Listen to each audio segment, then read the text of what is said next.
Ain't no elevator to the top. You got to take the stairs. The elevator don't go to the top, man. Not in the world of success. You have control of this. This belongs to you. This is yours. You're the captain. You're the master. You're the foreman. You're the general. You're the head. Don't give control of this to nobody. Get off of Instagram, Snap. Get off all these blogs. Get into something that can really, really move your life forward. Listen, getting successful, it's not a magic trick.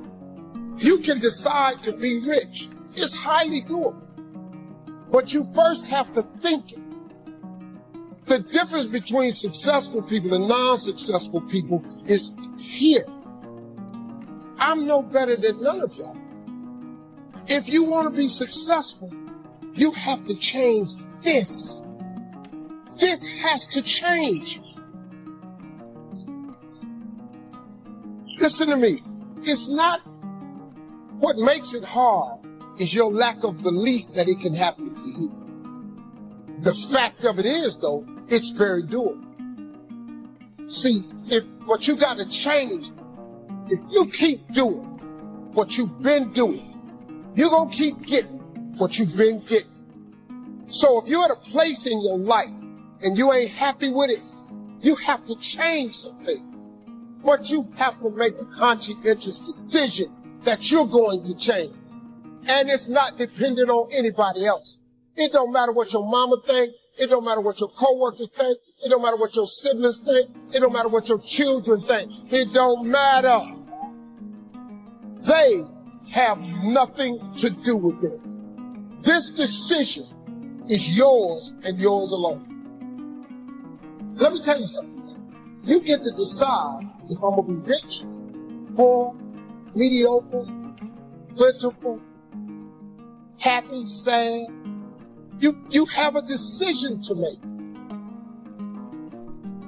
It's really not important what the majority of people that are blogging are saying. As a matter of fact, bloggers are not relevant people, they're not shakers and movers, and they're not decision makers, and they're not power brokers. So when you spend so much time in the blog world, the Instagram world, the chat world, all of this, you're wasting valuable time. If I was young and I had what you have, and you're the brightest group of young people that have come along in a long time, millennials are absolutely brilliant because you all have technology. I had no technology growing up, nothing. You couldn't download a book. You had to go to the library, go to the card catalog, pull it open, find the book, find the number, go get on the elevator, go to the row, find the number book, get the book, and hope somebody ain't told a page out that you want to read. That's what it used to be. When my mom and them finally got the money together to help us educate ourselves, they bought an encyclopedia set, Britannica, Funkin' Wagon, and everything you wanted to know was in that encyclopedia, and that's all you could know. If you want to look up something about elephant, and they had 2 pages on elephants, that was what y'all knew about an elephant. Y'all got Google. You can Google anything. You all have stuff at your fingertips that can make you great. But if you can combine your technology with your parents and your grandparents' work ethic, your could be rich. You could be rich, man. But you cannot erase the work ethic part. There is no getting around. Ain't no elevator to the top. You got to take the stairs. The elevator don't go to the top, man. Not in the world of success. You got to take the stairs. Y'all got to start getting gritty, man. I hate it when I see young people wasting their time, wasting all this technology got. Just bull. Just sitting around in this world that's been created for you that everything is instant. I was arguing with my son the other day. We're having a debate. I thought, man, I'm finally sitting with one of my sons having a healthy debate. I told him that from Cleveland to Nashville was about 500 40 miles, something like that. He Googles it while we're talking. He said, no, Dad, you're wrong. It's 526 miles. Dude, I said 540. It's amazing, man, how you rely on technology and it's a help to you. But young people, you got to get gritty, man. You got to develop some dog in you. You got to understand that success, you can't Google success. Go Google it. You can't Google it, man. I got something else for you. Because I've lived so long and I've been exposed to so many things. I've seen stuff hopefully you'll never see. And I've seen some things I hope one day you do see. But go Google exposure. It ain't gonna take you nowhere. I've been around the world, man, because I've traveled. But I traveled it because I've made myself uncomfortable. I have a life of convenience now. But in order to get the life of convenience, you got to have a very uncomfortable life. You got to get comfortable being uncomfortable.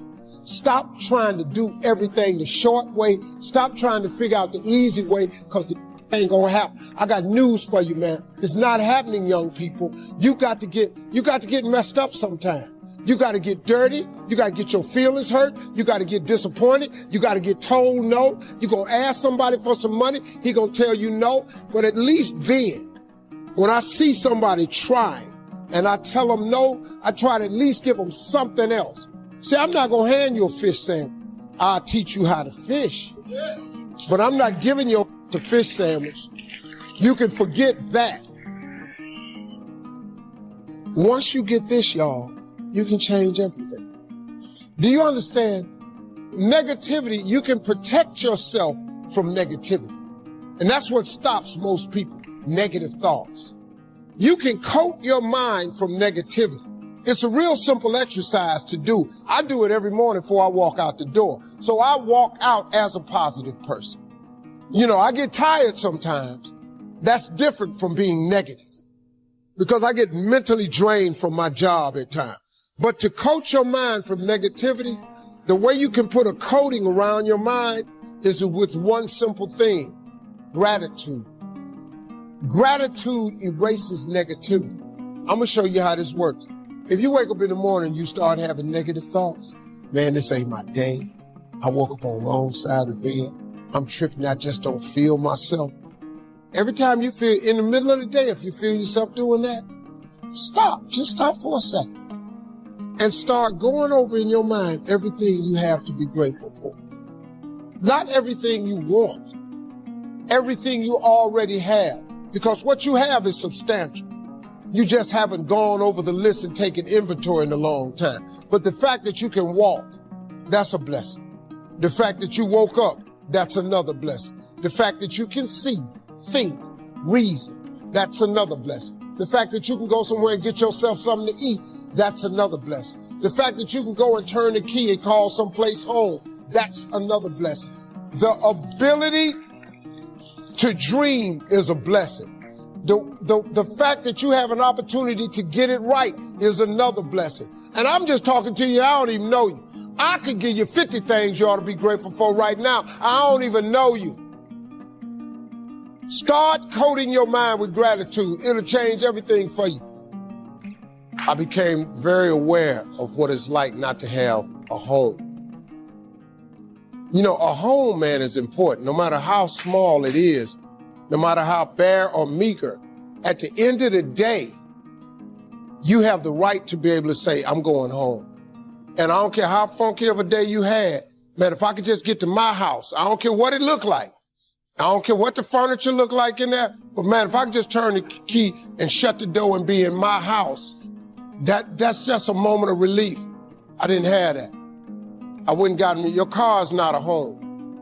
There ain't no moving around. Once you get in the front seat, you're pretty much there. It was very, very difficult, man, but it put a determination in me too, because I was determined. I was determined to be something. Like, it was times in my car, man, I felt like quitting. I mean, I felt like giving up. Living in a car is not a simple task, you know. But I just, you know, some days I just said, man, God, I hope something happens. If you could just go to bed and just wake up tomorrow. Every time you wake up, that's a sign from God that he ain't through with you yet. See, that right there, as long as you waking up, he's saying to you, I ain't through with you yet. He just waiting on you to turn and see what it is. But you gotta turn to God, because he gives us choice. You know, you gotta turn to him. You gotta ask for help. Like if you can't figure your life out, you gotta ask God, why did you create me? You just need two most important days of your life: the day you born, the day you figure out why. You just gotta ask God why. If you can just keep believing, when nothing in you is working, when all your external forces have given way, if you can just manage to somehow keep hoping, just hope. You ain't even really got to believe. All you got to do is hope. Faith is the substance of things hoped for and the evidence of things not seen. You just got to hope. Sometimes you ain't strong enough to believe, but you can always be strong enough to just hope. Man, I hope God come get me. I hope I make it. See, when they tell you, when you read the scripture and they say faith is the substance of things hoped for, what faith really is just hard hoping. And I just took that hope and just kept hope alive. If you can keep hoping, man, you have a chance. You just can't become hopeless. The devil is busy, man. The devil has one job. That's to rob you of your destiny. That's his only position in life. He don't care if you get money, car, a house. As long as he can rob you of your destiny, that's the devil's whole mission in life. He just wants to rob. He just wants you to not be what God made you to be. But if you can remain hopeful in spite of all adversity. I was homeless, man. I mean, you know, you're in a position where you're going, I got nowhere to go except up. I might as well keep hustling. I was in comedy. I just wasn't making nothing. All the money I was making, I was sending back home to my wife and kids. That didn't last long. She got tired of that real fast. But I couldn't go back to Cleveland because I wouldn't have enough money to drive back down south to perform. One time I drove to the house in Cleveland. I finally got enough money. I drove to the house in Cleveland. Everybody was gone. I didn't see my kids for almost 2 years. I ain't see her, nothing. They just left, boarded up the house. So I said, okay, I ain't got nowhere to go. So next thing you know, I'm in the car. I lived there, but it taught me determination, man. I'm a really, really determined person. It also taught me that no matter what happens to you, it ain't over. What you did back there ain't got nothing to do with what God got for you. What you did back there was learn the lessons to get you to where you are at this particular moment right here. But what God got for you, do you know, man, that you can actually mess your life completely up? You can jack it all the way up and you can turn around and get it right. Identify your gift and get busy with it. The thing that you do the absolute best with the least amount of effort, that's your gift. Get busy at that.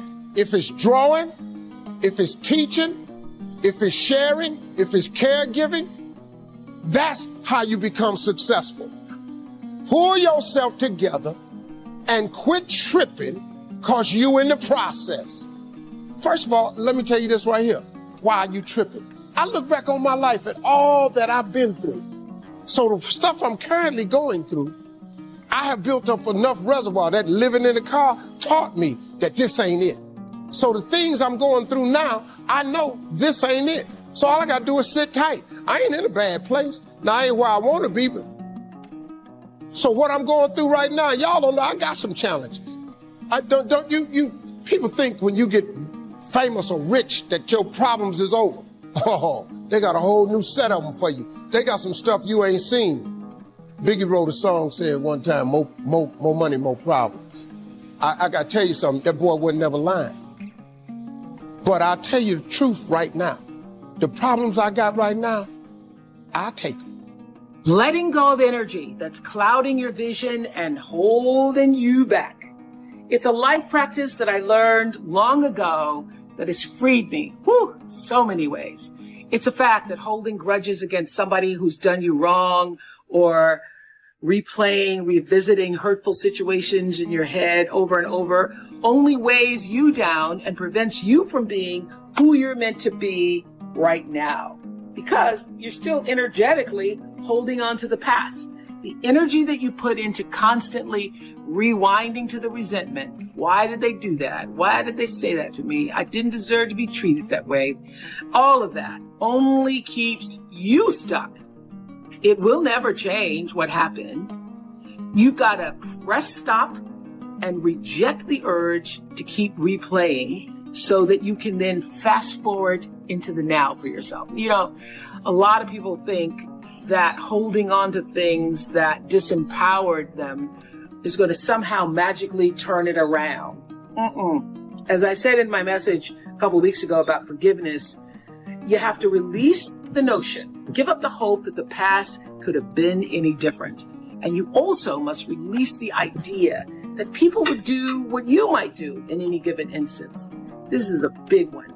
I had to learn and relearn before I actually got it. Expecting people to do what you would do in a situation only leads to your disappointment, not theirs. They're going on with their life. So let people be who they are, and either you accept it or you don't. Not doing that keeps you stuck in a circumstance that actually costs you time, costs you energy. And I can guarantee that oftentimes the person on the other side of the bitterness you're holding on to, they're not even thinking about you. In fact, they probably have just moved on. They certainly aren't obsessing the way you are. Think of it like letting go of any bad habit that just doesn't serve your well-being. Not an easy task. Taking the road to a more enlightened, healthy existence never is. So this is what I want to ask you to ask yourself. Why am I holding on to this? How is this serving me?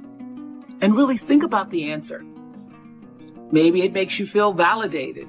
Maybe it makes you feel righteous. Or maybe taking on the pain is your way of recognizing the injustice so that even though it won't be made right, it can at least not be forgotten. Then I ask you, again, ask yourself, do you want to be right or do you want peace? Woo! This was huge for me. The unfortunate fact is that having both may not be possible. And also, you may never get your moment of righteousness, so why wait for it? Choose peace. What I know for sure is that in this world, time is a moving on, and it's our most valuable commodity. You can never get it back. So staying in that loop, playing it over and over in your head of hurt, only amplifies your pain. Let it go. Exhale, make room in your heart for something that is uplifting. Surround yourself with people who want the best for you. You have the ability to shift the DNA of your spirit and control how you perceive life. So why not lighten your load and let it go? When we hold on to ideologies, to processes or patterns that no longer serve us, it's clutter that takes us further away from our true purpose and the road to happiness. So I'm encouraging you to spend some time thinking about the things and the people who consume the most of your energy. Ask yourself which of these things feed your spirit, contribute to a more joyful life, and which of the things that do not. And one thing I know for sure is that feelings serve as a GPS for your life. So when you're supposed to be doing something or not doing something, your emotional GPS, your emotional guidance system lets you know. You just have to feel it, listen to it. So spend time examining where your spiritual energy is going. If you're doing things in your life that don't feel right, stop doing that. And by doing that, you're creating more room for the things that give you energy and lift your spirit. And there's some things you'll be able to identify right away as not serving you. What is not serving you now? But others may be trickier. Whenever I've had a hard time, figuring out what my gut is trying to tell me, I have to get still. And when you do this, you let your internal motivation be the driver, and your personal life improves, and so does everything else. If it feels right, move forward. If it doesn't feel right, clear out that clutter. And when you weed out that which doesn't serve you anymore and conserve your energy for the things that actually feed your soul, you'll live a happier, more fulfilled life. And I think that is something that we're all striving for. What it takes to keep moving forward, regardless of whatever obstacle may be put before you. We've all had obstacles. If you live long enough, you're going to get some. But the key is to be able to lean into whatever lesson that obstacle is trying to teach you. It hasn't always been easy for anybody who remains successful in life. In fact, sometimes it seems almost impossible. But I've said this before. I believe that resilience is the single most important quality that allows human beings to triumph in moments of difficulty. So the no's that so desperately we want to be yeses, they don't have to break us. Rejection hurts, but it's what we do with that rejection that ultimately will be the key to our biggest wins, and in turn, strengthen our resiliency. So if we can get into the practice of thanking the closed doors instead of lamenting the closed doors, Maya always said, say thank you in the worst of times, and trust in the omniscient power to see you through, because God put a rainbow in the clouds, she said. I believe that when you're fully present, that's when you're actually fully alive. You're clearer, you're more calm, you're not distracted and able to experience all the nuance and wonder of a life more awakened. So when we can just tune into what's just in front of us, life becomes simpler and less crowded with the to-dos, the what-ifs and the why-nots. And when you need to focus on what to do or what to do next, the focus is just that. So deeper human connection comes from that way of operating in the world. And the now becomes your everything. Now, this is what I know, that it's one of the most impactful spiritual practices, knowing the power of now. Because the only moment we all have, you have, I have, is now. Past, already gone. The future, not even your next breath, guaranteed. When crises would show up, or challenges or heavy feelings would start to kind of bubble up, I would then take out my bubbles, blow a couple. And what that did is simply bring me back to my breath. This is what I know, that taking deep cleansing breaths is always a good way to come back into your body in the moment. And if you can't focus yourself, having a bottle of bubbles will do it. We all get the same 24 hours a day. And I don't know about you, but what I'm trying to do is spend my time maximizing the joy. Practicing gratitude. It is my single most important life practice, I have to say. For me, gratitude is something that is necessary and should be practiced every day, because making space for appreciating what you have opens you up for a happier, more fulfilled existence, I guarantee, while ensuring that those blessings just keep flowing. This is the truth. It's a law. What you focus on in your life expands. So focusing on what you're grateful for increases positive vibrations and feelings of joy. Just one good feeling builds on another good feeling and another. And if you actively appreciate all that you have in life, no matter how small it is, what you will notice is that you end up having more. And when you hone in on what you don't have, you never have enough. So being grateful, I've learned, allows us to fill in the cracks and crevices between what we desire and what we already have with positivity. So we can pave the way for grace to show up and lead to an even better life. So how do you make gratitude a habit? For me, the first thing I do in the morning is I read some sort of spiritual enlightenment that allows me to start the day with a positive frame of mind that will only help usher in even more positive energy.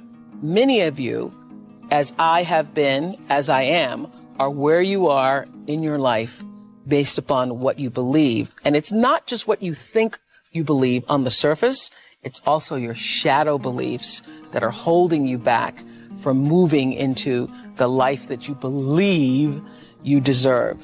What I know is if you're not looking at the shadows, if you're not looking at what is subconsciously running through the tape in your mind, telling yourself you're not good enough, you're not worthy enough, you're not smart enough, you're not enough, which is a tape that's playing for a lot of people. If you're not conscious of that, then you end up acting out of that belief system and not out of what you know to be the truest or want to be the truest for yourself. You don't become what you want, because so much of wanting is about living in the space of what you don't have. So if you start to think about that, really, why are you where you are in your life? The choices that you have made have been because of what you believe to be true for yourself.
Chẳng thể quên khi cơn mưa đêm lại về.